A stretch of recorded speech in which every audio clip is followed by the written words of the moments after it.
પ્રાચીન મહાદેવના દર્શન કરવા માટે આવી ગયા હતા. તો મારી પાછળ તમે જો આપણા રમેશભાઈ સાથે જ છે. અને આ રીતનું મહાદેવના મંદિરનું પટાંગણ છે. અને આ જે તમને વાત કરું એ પ્રાચીન મહાદેવ છે. તો ચાલો પહેલાં દર્શન કરીએ, ત્યાર પછી મહાદેવના ઇતિહાસ વિશે અને જગ્યા વિશે જાણીએ.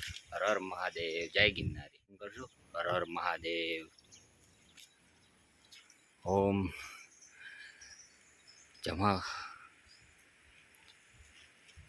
જમઘ્નેશ્વર મહાદેવ, જય ભોલેનાથ. વાહ ભાઈ વાહ.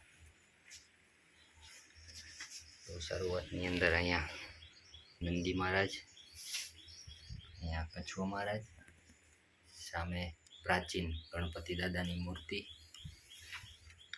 અહીંયા પ્રાચીન હનુમાન દાદાજીની મૂર્તિ પણ આવેલી છે.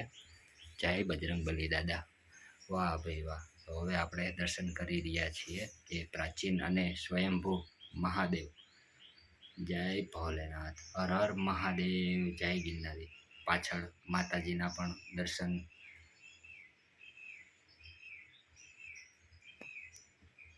આ રીતનું આ મહાદેવનું શિવલિંગ છે, જે સ્વયંભૂ શિવલિંગ છે આ. જય ભોલેનાથ, હર હર મહાદેવ મહાદેવ. ઓમ નમઃ શિવાય. ઓમ બ્રહ્મ યજામહી સુગંધિમ કૃષિવર્ધનમ ગુરુવારુતમિવ બંધના મૃત્યોર્મોક્ષીયમર્ધનમ.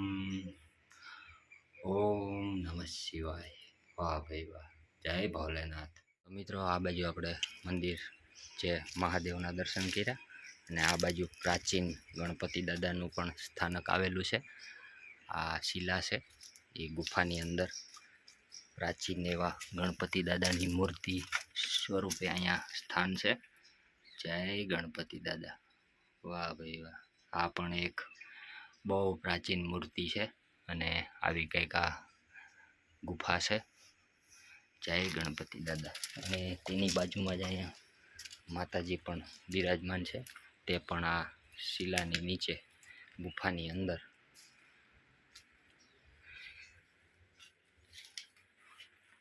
જય માતાજી. આ પણ પ્રાચીન મૂર્તિ છે, જેના આપણે દર્શન કરી રહ્યા છીએ. આવી કંઈક આ ગુફા છે.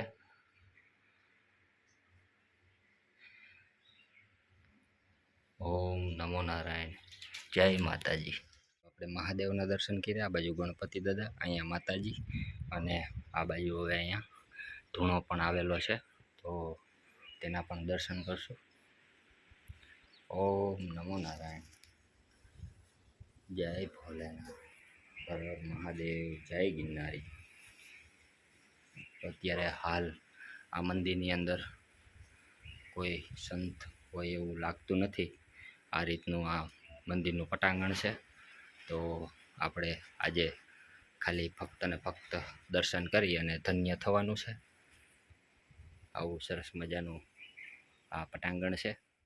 આ હતા આજના આપણા દર્શન મહાદેવના. તો ફરીથી મળશું એક નવા વિડીયો સાથે. ત્યાં સુધી બધાને મારા જય માતાજી, જય શ્રી કૃષ્ણ, હર હર મહાદેવ, જય ગિરનારી.